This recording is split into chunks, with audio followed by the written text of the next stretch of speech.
إن الحمد لله نحمده ونستعينه ونستغفره.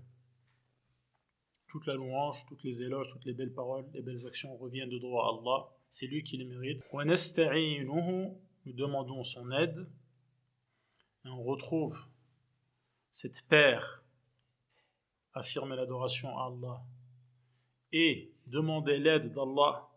On la retrouve dans plusieurs contextes, dans les textes, notamment dans Surat Al-Fatiha. إِيَّاكَ نَعْبُدُ وَإِيَّاكَ نَسْتَعِينُ. Inna alhamdulillah, nahmaduhu, c'est ça l'ibad, l'adoration d'Allah pour laquelle tu as été créé. Wa nasta'inu, tu ne peux pas accomplir cette adoration si Allah ne t'en donne pas la force. C'est le sens de la hawla wa la quwwata illa billah. Ce trésor, cette parole qui est un trésor. La hawla, tu ne peux pas te déplacer pour quitter une situation donnée, notamment une situation défavorable, notamment le péché. Tu ne peux pas délaisser un péché et t'en écarter et t'en éloigner, al-hawl, ni avoir la force de faire ce qui est dans ton intérêt, ce qui est à ton avantage, notamment l'obéissance à Allah, illa billah, sauf si Allah te le permet, sauf si Allah t'en donne la force. On retrouve donc encore une fois al-ibada, l'adoration, qui a besoin pour que tu puisses l'accomplir, qu'Allah t'en donne la force et te le permette. Inna alhamdulillah nahmaduhu wa nasta'inuhu wa nastaghfiruh, et nous demandons pardon à Allah, car l'être humain doit reconnaître sa faiblesse. Il doit reconnaître que quoi qu'il fasse, quoi qu'il fournisse comme effort dans cette adoration pour laquelle il demande l'aide d'Allah, ça sera toujours en dessous de ce qu'Allah mérite. Et ça n'atteindra jamais complètement ce qu'Allah mérite. Et donc, quels que soient les efforts que tu fournis, tu dois savoir que ces efforts sont insuffisants. Tu dois même demander pardon à Allah pour ces efforts qui sont en vérité insignifiants. Et que tu n'as pu fournir que parce qu'Allah t'a aidé. Et donc, il n'y a aucune raison de s'enorgueillir et de se prendre pour ce que tu n'es pas. Car nous ne sommes tous que des esclaves d'Allah. Et donc, on retrouve encore une fois cette alliance entre l'adoration, al-tawhid, et donc al-hamd, et al-istighfar, demander pardon à Allah. On retrouve dans différents endroits dans les textes. Par exemple, fa'alam annahu la ilaha illallah, tawhid, al-ibada, la ilaha illallah, la ma'bouda haqqun illallah. Sache que seul Allah mérite d'être adoré. واستغفر لذنبك, et demande pardon à Allah. كتاب فصلت آياته وحكمت آياته ثم فصلت من لدن حكيم خبير ألا تعبدوا إلا الله إنني لكم منه نذير وبشير وأن استغفروا ربكم. Et donc on retrouve ces trois éléments que le prophète sallallahu alayhi wa sallam répétait dans les introductions de ses discours. On les retrouve dans les textes. L'adoration d'Allah, demander l'aide pour cette adoration et demander pardon même si tu as accompli cette adoration. Amma ba'd, on remercie Allah subhanahu wa ta'ala pour cette faveur qui est de la permission de se réunir autour de son livre. Et donc, Inch'Allah, tous les dimanches, entre le Maghrib et l'Isha, on se réunira ici pour étudier le livre d'Allah. Et il y a en cela une énorme récompense.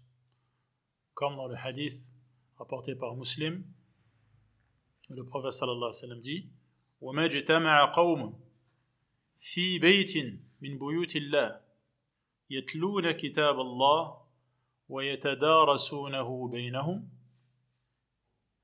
إِلَّا نَزَلَتْ عَلَيْهِمُ السَّكِينَةُ وَمَا اجْتَمَعَ قَوْمٌ فِي بَيْتٍ مِنْ بُيُوتِ اللَّهِ. Souvent, on trouve dans la traduction, et il n'y a pas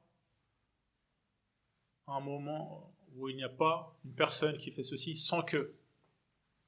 Le plus simple en français, c'est de dire à chaque fois que. À chaque fois que. À chaque fois que des gens se réunissent dans une des demeures d'Allah, c'est-à-dire une mosquée, mais dans certaines versions de Muslim, car comme vous savez, Muslim, dans son Sahih, il réunit toutes les versions du hadith dans un seul endroit, contrairement à Al-Bukhari. Dans une des versions de Muslim, il n'y a pas la mention de la mosquée. Ce qui fait dire à certains savants que ce n'est pas une condition que cette réunion se fasse dans une mosquée pour obtenir la récompense. Quelle récompense, justement? Celle qui va venir. Restez attentifs. Donc, à partir du moment où les gens se réunissent, à chaque fois que des gens se réunissent, particulièrement dans une mosquée, mais pas seulement, pas que dans une mosquée, nazalat alayhim as-sakina, la sérénité, la tranquillité descend sur eux, les recouvrir. Nazalat alayhim as-sakina, ghashiyatuhum ar-rahma, ghashiya, c'est-à-dire recouvrir. Wal-layli idha yaghsha. Qu'est-ce que fait la nuit quand elle tombe? Elle couvre tout de son manteau. Ghashiyatuhum ar-rahma, la pitié d'Allah, la pitié les recouvre, les enveloppe.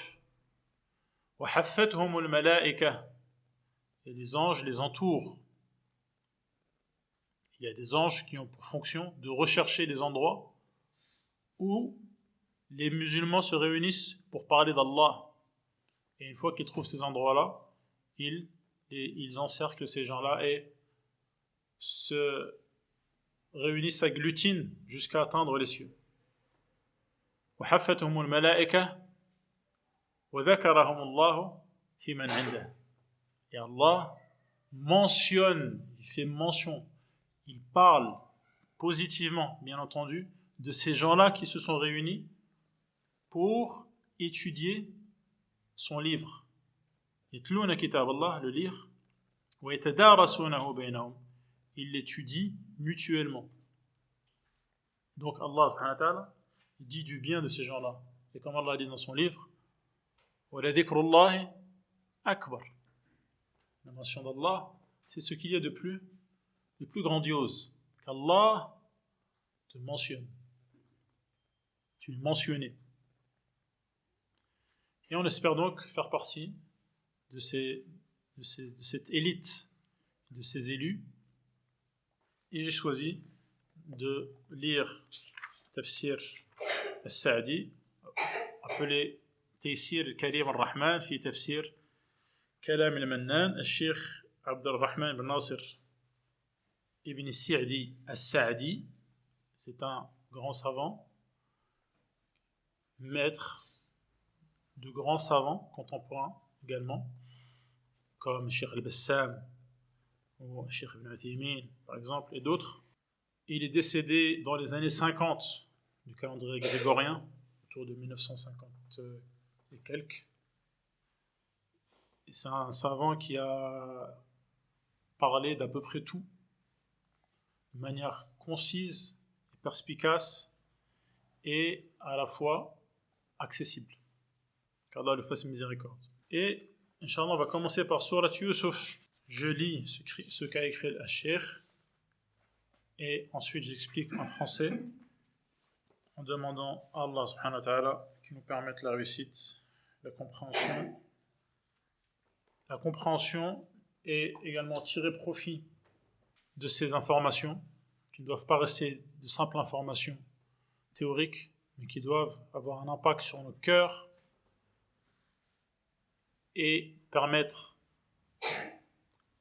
à nos corps d'agir conformément à cette lumière qui va dissiper les ténèbres de nos cœurs. قال الشيخ رحمه الله تفسير سورة يوسف بن يعقوب. التفسير, donc l'exégèse, c'était l'explication, le commentaire de sourate. Surah, donc comme vous savez, il y a 114 sourates dans le Coran. Surat Yusuf ibn Yaqub, Yusuf, Joseph, qui est lui-même fils de Yaqub, Jacob.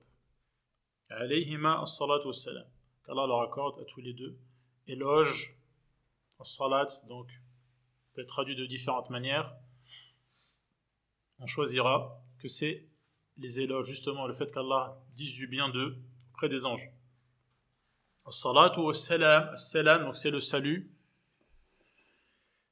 Wahiya Makkiya, cette sourate est mekwa, c'est-à-dire qu'elle a été révélée avant l'hégire, avant la hijra. Comme vous savez, le prophète sallallahu alayhi wa sallam a quitté la Mecque après avoir appelé à Allah pendant 13 ans. Il a quitté la Mecque vers Médine. C'est ce qu'on appelle al-hijra. À partir du moment où le prophète sallallahu alayhi wa sallam est arrivé à Médine,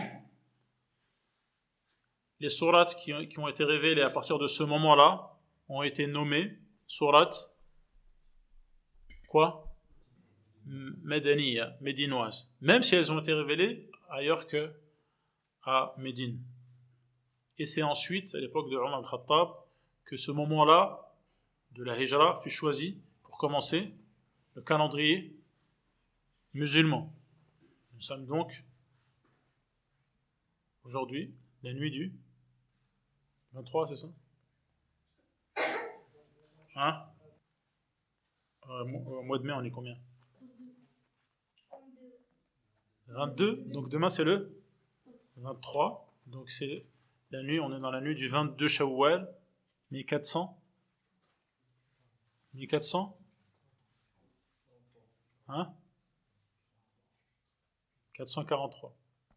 قال الشيخ يخبر تعالى أن آيات القرآن هي آيات الكتاب المبين. ألف لام را تلك آيات الكتاب المبين. Alif, Lam, Ra. On trouve que certaines sourates commencent par certaines lettres, comme Alif, Lam, Mim. Alif, Lam, Ra. Alif, Lam, Mim, Sad. Alif, Lam, Mim, Ra. Kaf, Ha, Ya, Ain, Sad. Hamim, Hamim, Ain, Sin, Qaf. Qaf, Sad. D'accord? Ce qu'on va retenir, c'est que Allah subhanahu wa ta'ala a défié l'humanité d'apporter, de produire ne serait-ce qu'une sourate. Ce que personne n'a réussi à faire.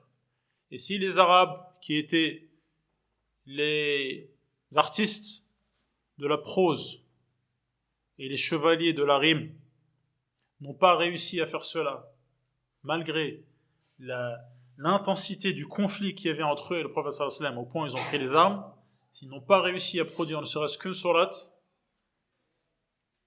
alors à plus forte raison, les gens qui sont venus après eux en sont encore moins capables.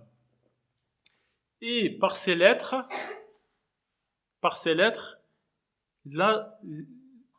l'attention est attirée sur le fait que ce Coran, par lequel Allah subhanahu wa ta'ala défie l'humanité, n'est composé en vérité que de lettres que les Arabes utilisent tous les jours, comme le Alif, le Lam, le Mim, le Ra, le Qaf, le Sad, le Kaf, le Ha. Ce sont des lettres qu'ils utilisent jour et nuit. Ils connaissent donc ces lettres. Et ils sont des êtres humains comme Muhammad sallallahu alayhi wa sallam était un être humain. Et ils étaient arabes comme lui-même était arabe. et ils emploient ces lettres comme lui-même emploie ces lettres. Malgré cela, ils ont été incapables de produire une sourate. Ce qui prouve que ce Coran n'est pas la parole de Muhammad sallallahu alayhi wa sallam, car si c'était sa parole, alors que c'est un homme arabe, et eux-mêmes sont des hommes arabes, mis au défi, et on sait la fierté qui animait les Arabes, au point où ils étaient prêts à perdre leur vie pour relever un défi ou sauver leur honneur. Si aucun de ces Arabes n'a été capable de produire une sourate, c'est que justement, cette parole n'est pas la parole d'un homme arabe, notamment Muhammad sallallahu alayhi wa sallam, mais c'est la parole du Seigneur des hommes. Et par ces lettres, donc il y a l'attention qui est attirée sur ce point. C'est pour cela que on retrouve dans les sourates qui commencent par ces lettres-là la mention du livre, comme ici. Alif Lam Ra, tilka ayatu al-kitab al-mubin. قال الشيخ ابن سعدي يخبر تعالى أن آيات القرآن هي آيات الكتاب المبين. Donc Allah nous informe que on traduit al-ayat par les versets, mais al-ayat au départ ça veut dire les signes, car ce sont des signes venant d'Allah. أن آيات القرآن هي آيات الكتاب المبين. Ces signes du Coran, ces versets, sont les signes du livre explicite. Voici les versets du livre explicite. أي البين المبين, c'est-à-dire البين الواضحة ألفاظه ومعانيه.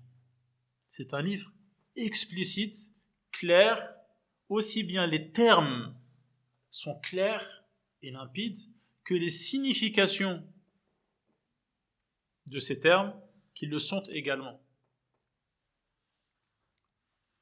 ومن بيانه وإيضاحه أنه أنزله باللسان العربي. Cette clarté, cette limpidité du Coran se manifeste notamment par le fait qu'Allah a choisi la langue arabe pour le faire descendre. أشرف الألسنة وأبينها. Or, cette langue, la langue arabe, est la langue la plus noble et la plus explicite et la plus claire. المبين لكل ما يحتاجه الناس من الحقائق النافعة. Et al-mubin, c'est ce qui rend les choses claires, et donc ce qui clarifie. Et c'est donc un livre qui clarifie quoi? لكل ما يحتاجه الناس من الحقائق النافعة. Toutes les vérités utiles dont les êtres humains tirent profit, toutes les vérités dont le genre humain a besoin, toutes ces vérités ont été clarifiées par ce livre. وكل هذا الإيضاح والتبيين لعلكم تعقلون. Et cette explicitation et cette clarification a pour but quoi? لعلكم تعقلون. A pour but, nous avons révélé ce Coran en langue arabe afin que vous le compreniez. Ta'qil, c'est-à-dire ici comprendre. أي لتعقلوا حدوده وأصوله وفروعه وأوامره ونواهيه. Et donc, pour comprendre les limites qu'il trace, les fondements qu'il édifie, les ramifications qui en découlent, les détails qui découlent des fondements, comme dans un arbre. Il y a un tronc, et après le tronc, il y a plein de branches, et dans chaque branche, il y a des rameaux, des ramifications. Ce livre permet de saisir cela. وأوامره ونواهيه ainsi que ses ordres et ses interdits. فإذا عقلتم ذلك بإيقانكم واتصفت قلوبكم بمعرفتها أثمر ذلك عمل الجوارح والانقياد إليه. Une fois que vous aurez compris ce livre et tous ces éléments qu'on vient de citer, les limites de ce livre, les fondements, les détails, les ordres, les interdits, lorsque vos cœurs auront été profondément imprégnés par cette connaissance, et également lorsque vous aurez la certitude nourrie par ces éléments, les éléments de ce livre, eh bien cela portera des fruits, portera ses fruits sur les actes de vos corps. Vos membres vont agir de manière docile, en n'opposant aucune résistance à la volonté d'Allah. لعلكم تعقلون أي تزداد عقولكم. Donc لعلكم تعقلون, cette clarification du Coran, c'est afin qu'on comprenne. Et ta'qilun, ça peut également vouloir dire que nos raisons, nos facultés mentales, nos facultés de réflexion se développent et deviennent plus puissantes et plus aiguisées. تزداد عقولكم. Comment cela? بتكرر المعاني الشريفة العالية. Par la répétition des sens qui sont des sens nobles, qui sont des sens élevés, grandioses. Et lorsque le lecteur ou celui qui écoute entend ces significations du Coran se répéter à différentes occasions, par différents styles, dans différents contextes, cela aiguise sa compréhension et cela développe sa faculté, donc ses facultés de réflexion et son raisonnement et sa raison de manière générale. فَتَنْتَقِلُونَ مِنْ حَالٍ إِلَى أَحْوَالٍ أَعْلَى مِنْهَا وَأَكْمَلٍ. Si bien que cela vous permet d'avancer et de progresser du bien vers le mieux. نحن نقص عليك أحسن القصص. نحن نقص عليك أحسن القصص. Nous avons révélé ce Coran en langue arabe afin que vous le compreniez par la révélation que nous te faisons du Coran, nous te racontons les plus beaux récits. Les plus beaux récits. Nahnu, donc souvent on trouve dans le Coran, Nahnu, Allah parle de lui, Allah est unique. Et il dit Nahnu, qui en arabe est utilisé soit par une personne accompagnée d'autrui, donc première personne, au duel, deux personnes, ou au pluriel, trois et plus. Mais également, lil mu'azzimi nafsahu. Lorsque quelqu'un se donne de l'importance, il est seul, mais il dit nahnu, même en français. Nous avons décidé que quelqu'un qui se donne de l'importance, que ce soit avéré ou non, il dit nous.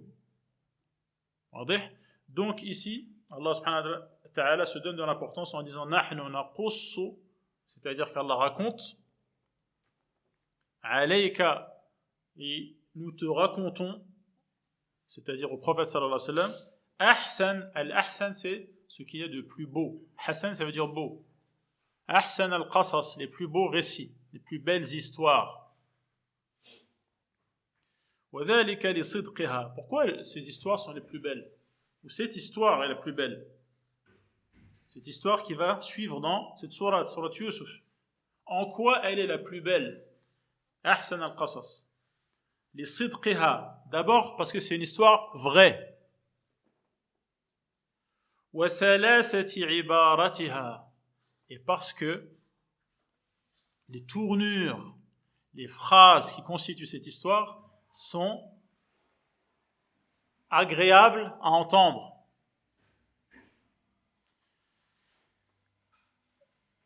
وَرَوْنَقِ مَعَانِيهَا, et les significations contenues par cette histoire sont sublimes. بما أوحينا إليك هذا القرآن, أي بما اشتمل عليه هذا القرآن الذي أوحيناه إليك وفضلناك به على سائر الأنبياء. Et donc, par la révélation que nous te faisons du Coran, c'est-à-dire la révélation que contient le Coran, qui est une révélation wahi, وَفَضَّلْنَاكَ بِهِ, par la révélation du Coran, Allah a préféré le prophète sallallahu alayhi wa sallam aux autres prophètes. وَذَاكَ مَحْضُ مِنَّةٍ مِّنَ اللَّهِ, et c'est une pure faveur d'Allah. وَإِحْسَانٍ, et une bienfaisance de sa part. وَإِن كُنْتَ مِنْ قَبْلِهِ لَمِنَ الْغَافِلِينَ, nous te racontons les plus beaux récits dont tu n'avais auparavant aucune connaissance. قَبْلِهِ, avant la révélation, le prophète sallallahu alayhi wa sallam n'avait aucune connaissance de ce qui s'était déroulé à l'époque de Yusuf et ce qui lui était arrivé.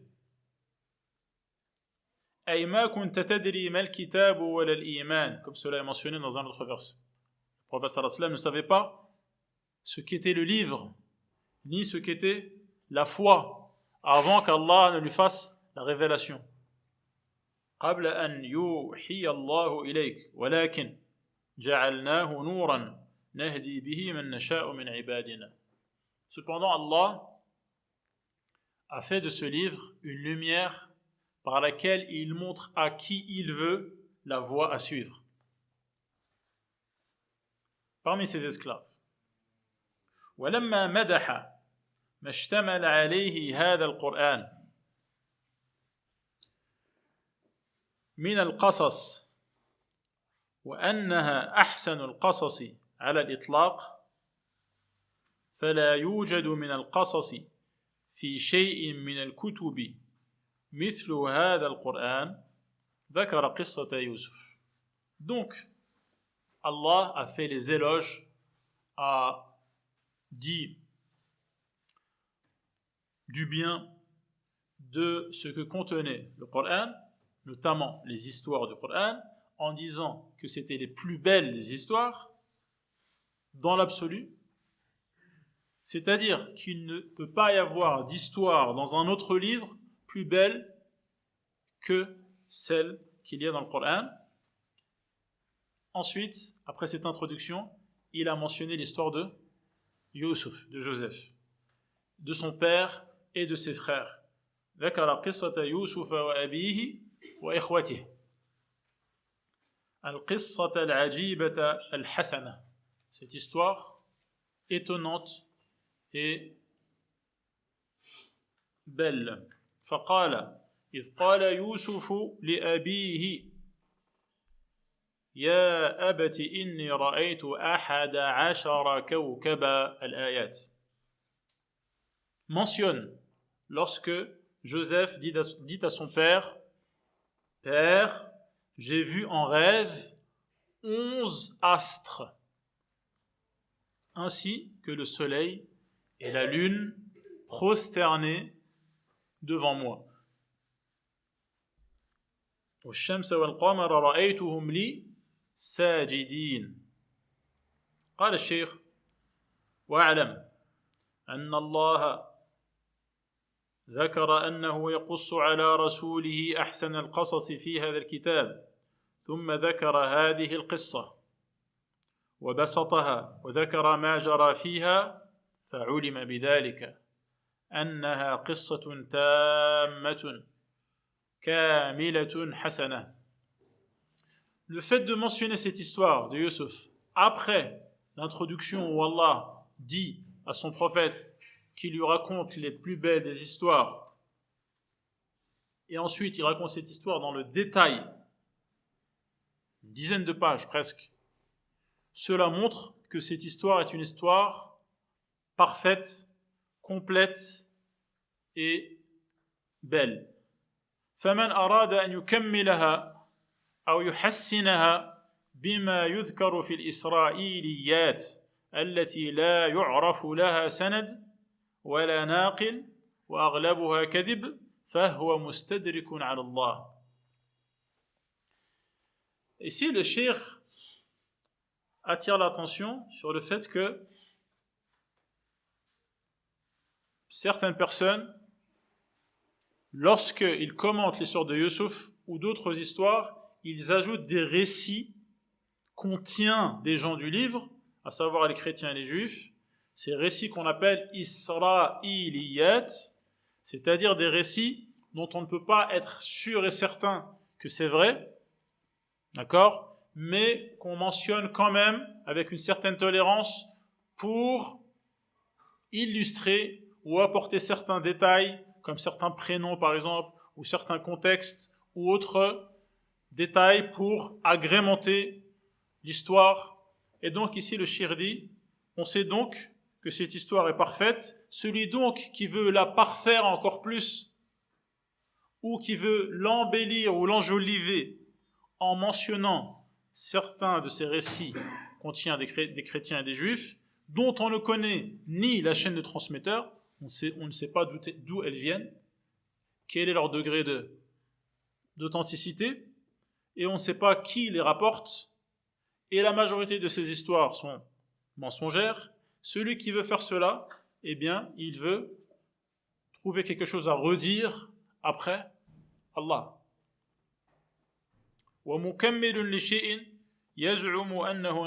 C'est comme s'il voulait compléter quelque chose qu'il prétend être imparfait et incomplet et insuffisant.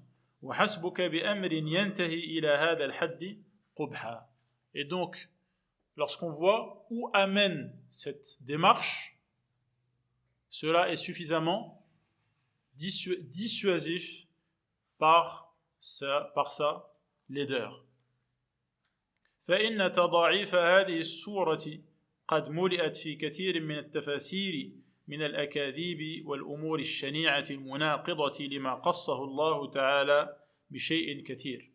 Et donc, dans de nombreux tafsirs, certains détails ont été ajoutés dans cette sourate et qui contiennent des mensonges et des informations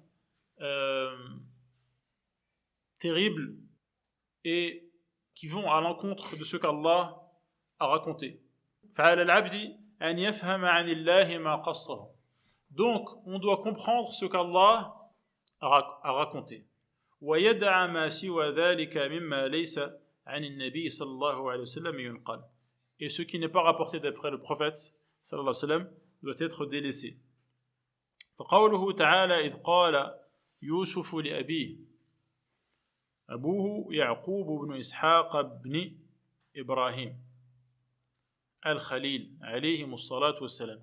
Youssouf, Joseph, dit à son père qui est Jacob, Yaqub, lui-même fils de Ishaq, lui-même fils de Ibrahim, Al-Khalil alayhim as-salatu was-salam. Al-Khalil qui a atteint le plus haut degré dans l'amour d'Allah subhanahu wa ta'ala. À eux, éloge et salut. Qu'est-ce qu'il a dit à son père? Ya abati, inni ra'aytu ahada ashara kawkaban wash-shamsa wal-qamara ra'aytuhum li sajidin. J'ai vu en rêve 11 astres, ainsi que le soleil et la lune, prosternés devant moi. فكانت هذه الرؤيا مقدمة لما وصل إليه يوسف عليه السلام من الارتفاع في الدنيا والآخرة. Ce rêve est le premier pas qui introduit l'évolution que va suivre Yusuf, suite à laquelle il va atteindre ce degré élevé ici-bas et dans l'au-delà.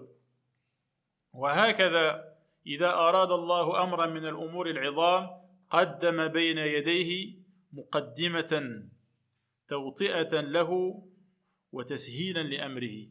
Quand Allah veut qu'une chose se réalise, une chose grandiose, quand il veut qu'un élément, qu'un événement important se réalise, il prépare la venue de cet événement par des éléments qui sont des prémices qui préparent le terrain et la venue de cet événement pour en faciliter donc la réalisation et pour préparer également sa venue. واستعدادا لما يرد على العبد من المشاق, et pour que la personne qui est visée, qui va être elle-même, qui va elle-même atteindre à cet haut degré, ce degré élevé, cette personne qui va passer par des épreuves pénibles, cette introduction, cet élément préliminaire qu'il va connaître, va être pour lui une préparation. Il va être en condition pour être capable de traverser les épreuves nécessaires avant d'atteindre le haut degré qui l'attend à la fin de son évolution. وَلُطْفًا بِعَبْدِهِ وَإِحْسَانًا إِلَيْهِ, et c'est également une manière délicate de la part d'Allah de faire parvenir à cet esclave ce qu'il a destiné à son avantage. وَإِحْسَانًا إِلَيْهِ, c'est également cette introduction, cette préparation, c'est également une bienfaisance, un bienfait venant de la part d'Allah. فأولها يعقوب بأن الشمس أمه والقمر أبوه والكواكب إخوته. Le père de Yusuf, c'est qui? C'est Yaqub. C'est un prophète qui a interprété le rêve, qui lui a donné une signification en déduisant que le soleil qui était vu dans le rêve, c'est qui? C'est qui? C'est la mère. Le francophone, il pourrait penser à dire c'est le père. Non, le soleil en arabe, c'est féminin. Washamsi wa duha, ha, pas duhahu. D'accord? Le soleil, en général en arabe, tout ce qui a trait à la chaleur, au soleil, etc., c'est féminin. La guerre, etc. Féminin. Washamsi wa duhaha. Donc, le soleil, c'est la maman. La lune, c'est le père. Al-Qamar, c'est masculin. Et les 11 astres correspondent aux 11 frères de Yusuf. Donc on sait que Yusuf était le 12e de la fratrie. Ils étaient 12 frères. 10 frères d'une seule mère et 2 frères d'une autre mère. D'accord? وأنه ستنتقل به الأحوال إلى أن يصير إلى حال يخضعون له ويسجدون له إكراما وإعظاما. Yaqub, le père de Yusuf, a compris par ce rêve que les événements allaient se dérouler de sorte à ce que ce père, cette mère et ses 11 frères allaient se retrouver dans une situation où ils allaient s'incliner devant Joseph par respect et par reconnaissance de son statut élevé. وأن ذلك لا يكون إلا بأسباب تتقدم. Bien entendu, cela ne se déroulerait qu'après que des causes et des causes se soient déployées et ont amené cette conclusion, qui serait la conséquence d'éléments divers qui allaient se dérouler entre-temps. Min ijtiba'illahi lahu. Quel genre de cause? Le fait qu'Allah le choisisse. Le fait qu'Allah choisisse et donne à Yusuf un statut particulier. Wa itmami ni'matihi alayh. Et qu'il le couvre de ses bienfaits. Lesquels? Bil ilmi, la science, la connaissance. Wal amali, et la mise en pratique. Sa pratique à lui, à Yusuf. Wa tamkini fil ard, et qu'il allait lui permettre d'avoir une influence matérielle sur terre. D'être dans un poste influent.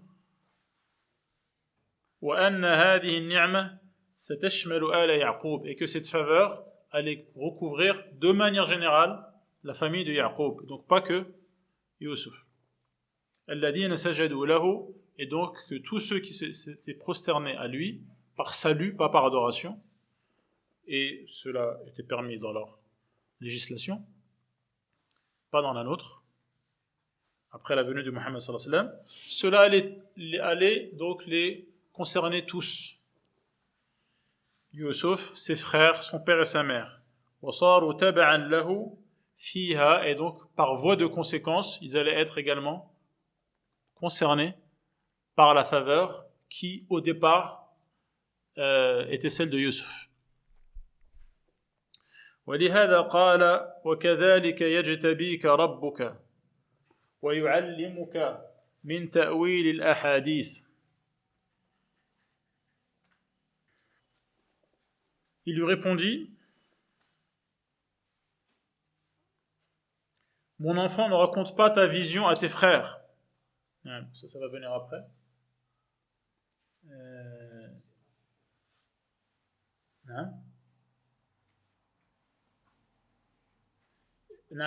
Tout comme il t'a accordé cette vision, ton Seigneur te choisira pour la prophétie et t'enseignera l'interprétation des rêves, et il complétera son bienfait sur toi et sur la famille de Jacob, tout comme il en a comblé auparavant tes deux ancêtres, Abraham et Ishaq. Abraham, le père de Ishaq, le père de Jacob, le père de Yusuf. Car ton Seigneur est omniscient et sage. Et ces deux noms, ils vont se répéter dans la sourate. Inna rabbaka alimun hakim. Alimun hakim. Dans les autres endroits du Coran, hakimun alim. Mais dans sourate Yusuf, alimun hakim.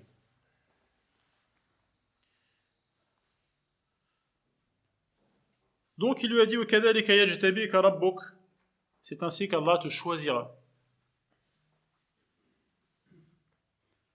وَيَصْطَفِيكَ وَيَخْتَارُكَ بِمَا مَنَّ بِهِ عَلَيْكَ مِنَ الْأَوْصَافِ الْجَلِيلَ. Il le choisit par quoi? Qu'est-ce qu'il va lui accorder en particulier?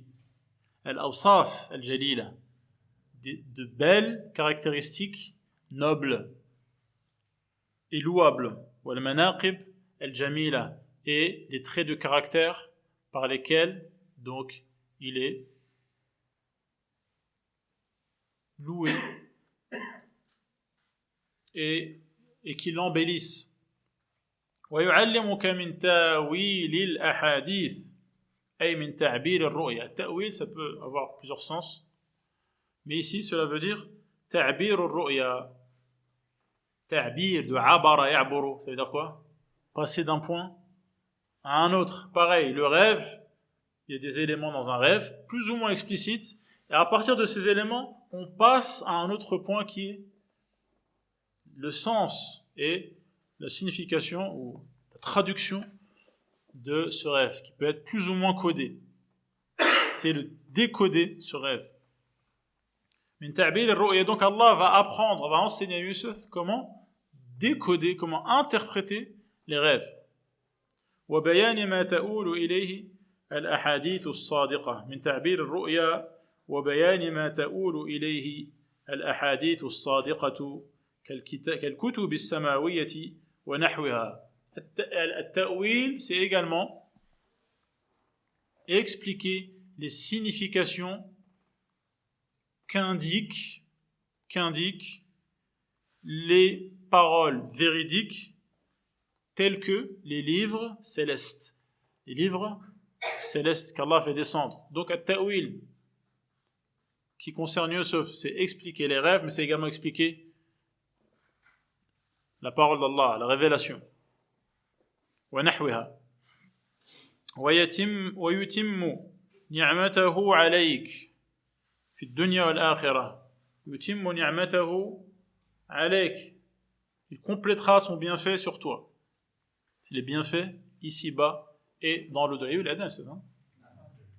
Les bienfaits ici-bas et dans l'au-delà.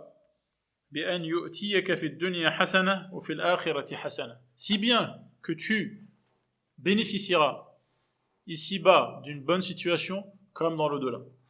كما أتمها على أبويك من قبل إبراهيم وإسحاق. Comme ce fut le cas de tes ancêtres, Ibrahim et Ishaq.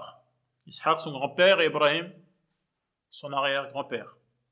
حيث أنعم الله عليهما بنعم عظيمة, vu que eux également ont bénéficié de larges faveurs de la part d'Allah, aussi bien ici-bas que dans l'au-delà. وآتيناه أجره في الدنيا وإنه في الآخرة لمن الصالحين. Ibrahim par exemple.